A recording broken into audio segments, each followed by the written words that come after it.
Dito po, with Kaado Paglinawan, pakinggan niyo po ang statement ng Vice Presidente ng Bansa na pilit sinisikel ng isang police general na hindi naman inalal ng bayan ay hindi niya nirerespeto ang pangalawang Pangulo ng bansa. Itong si General Marbil. Makinig ka sa statement from Kaado Paglinawan. Bago ko po banggitin ang aking konklusyon, sisingit lang po natin ang isang open letter to Romel Marbil galing sa ating Vice Presidente. Romel, noong lumabas ang isyu ng pagbabawas ng aking security personnel, nagbigay ako agad ng pahayag na hindi ito makakaapekto sa aking trabaho bilang ikalawang Pangulo ng Pilipinas. Hangad ko sana na matapos na ang usaping ito dahil hindi hamak na napakaraming mga suliranin ng ating bansa na higit na mahalaga kaysa sa aking proteksyon. Subalit, tila nakakatatlong interview ka na sa patungkol sa akin.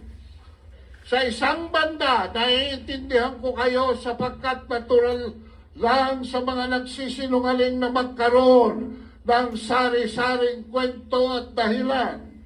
Pero hindi ko na maatim ang tuloy-tuloy na paglilinlang sa aking mga kababayan. Ulitin ko, wala akong problema sa pagbawi ng PNP personnel bilang security team ng Office of the Vice President. Kaya kaya kong magtrabaho ng walang security. Ngunit may problema ako sa mga kasinungalingang ipinapahayag sa taong bayan, lalo na kung ang mga kasinungalingang ito ay mula mismo sa pinakamataas na opisyal ng kapulisan. Iisa-isahin ko. Una, ang Vice Presidential Protection Division ay isinailalim ng PSPG ayon sa utos ng NAPOLCOM ay sadyang ginawa para hindi pakialaman ng mga tulad mo ang security ko at ang susunod na Vice Presidente ng bansa. Malinaw ito sa dokumento ng NAPOLCOM at PNP. Pangalawa, sinabi mo, local police also augment Duterte security every time she visits the provinces. Kaya nga ang BPPD para walang hablutan at hindi maabala ang trabaho ng local police. Pangatlo, we requested the Office of the Vice President for a possible pull-out of our 75 personnel because we really need our personnel on the ground in the National Capital Region, and they agreed. Walang request na nangyari. Sinabihan lamang ng PSPG ang OVP na kukunin nila ang mga personnel. Hindi na kami nakipagtalo dahil ikaw naman ang batas, di ba? Kasunod nito ay lumabas na ang relief orders sa utos mo. Ito ay base na rin sa dokumento ng PNP. Pangapa, we don't see any threat against the Vice President, sabi mo, so we need to reduce the people. If they want more, then we will add if they request it. Hindi ba malisyosong pagpapalabas ng video footage noong ako'y nasa NAIA? Kuha sa isang lugar kung saan pawang mga empleyado lamang ng paliparan at piling tao ang maaaring nandoon. Hindi nabaling ako, ngunit nakuha tayo sa publiko rin sa naturang video ang aking asawa at mga minor na edad na anak na naging malaking banta sa kanilang seguridad. Bukod pa rito, kung kamakailan lamang ay nagtuno rin ang mga operatiba ng PNP sa lugar kung saan ako nakatira upang mag-casing. Pilit pang inaalam kung nasaan mismo ang bahay na inuupahan ko. Bahay kung saan rin nakatira ang aking mga anak.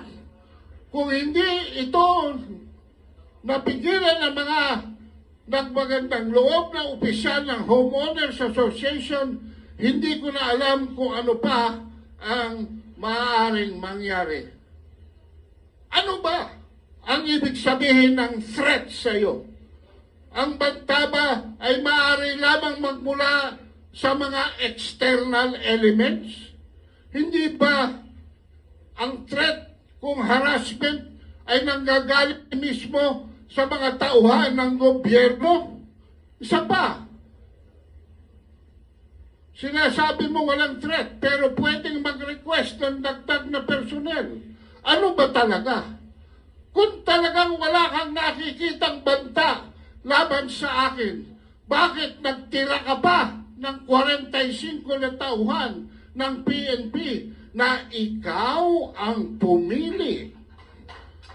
Tandaan mo, pagdating sa seguridad ng aking pamilya, ako ang magsasabi kung sino ang karapat-dapat, hindi ikaw.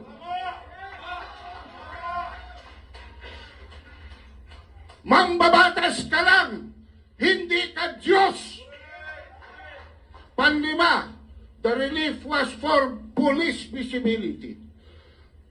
Maganda sana ang hangarin kung totoo, ngunit kaduda-duda na ang 38 sa 75 PNP personnel na pinili niyong masakop ng relief order ay mga pulis na mula sa Mindanao at pinalipat-lipat sa National Capital Region na para bang hindi kulang ang pulis sa Mindanao. Simula na maging mayor ako noong 2010, nandiyan na ang issue ng kakulangan ng pulis. Hindi mo mahahabol ang police to the population ratio sa pagkuha ng security ko. Ang kailangan ng PNP ay isang chief na makabago mag-isip at gagamit na makabagong teknolohiya, drones, innovation at iba pa upang mabigyan solusyon ng issue ng peace and order. Kung kaya ninyong ilagay sa alanganin ng aking seguridad, nag-aalala ko sa uri ng harassment na kaya ninyong gawin sa karaniwang mamamayan. Tulad na lamang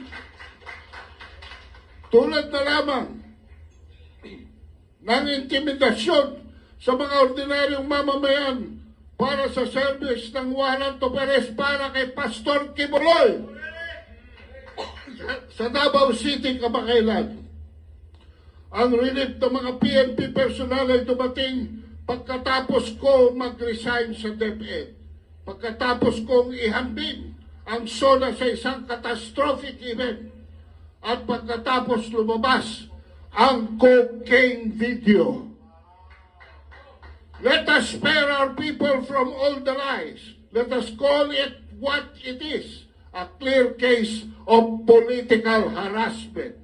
Ito ay malinaw, lalo na't saklaw ng relief order ng mga tauhan ng PNP. Mayroong trust and confidence ko dahil kung hindi sila security ng Pangulong Rodrigo Duterte mula pa noong 2016, ay security ko ay mula pa noong 2007. It was obviously targeted list and a targeted maneuver, nothing less. Masyado na atang mahaba ang sulat ko. Ang gusto ko lamang ay huwag mo akong banggitin sa mga pag-i-interview mo. Unahin na natin ang pagtulong sa mga nabaha, pakikiramay sa mga namatayan, at mga nakamamatay na sakit na nagdarasal ng dagdag pang mga araw sa pagtutok sa kahirapan at gutom at marami pang problema ng mamamayan. Asahan mo ang sulat na ito sa pagbabalik ng 45 na pulis na pinili mong manatili sa akin dahil hanggang ngayon talamak pa rin ang droga at krimen at nananatili ang takot ng mga Pilipino sa mga daan. Sana naman makatulong ito sa trabaho mo at laging tandaan para hindi magkabuhol-buhol ang kwento mo. Lagi kang magsabi ng totoo. Para sa bayan, Sara Duterte! Mabuhay ang Vice-Presidente ng Bansang Pilipinas! Mabuhay ang pag-aayag ng katotohanan! Now, Mr. Marbel, General Marbel, pag may mangyaring masama sa Vice-Presidente ng bansa, sa kanyang pamilya, their blood will be on your hands sapagkat ikaw ang nagmaniobra sa utos ng politiko at lahat ng ito ay hindi mangyayari kung hindi ka rin inutusan ni Mr. Marcos Jr. na ipatupad ang isang kabaliwan na desisyon na tanggalan ng mga security personnel ang pangalawang Pangulo ng bansa. Sisingilin ka ng taong bayan. Check na darating yon, Ginoong Marbel.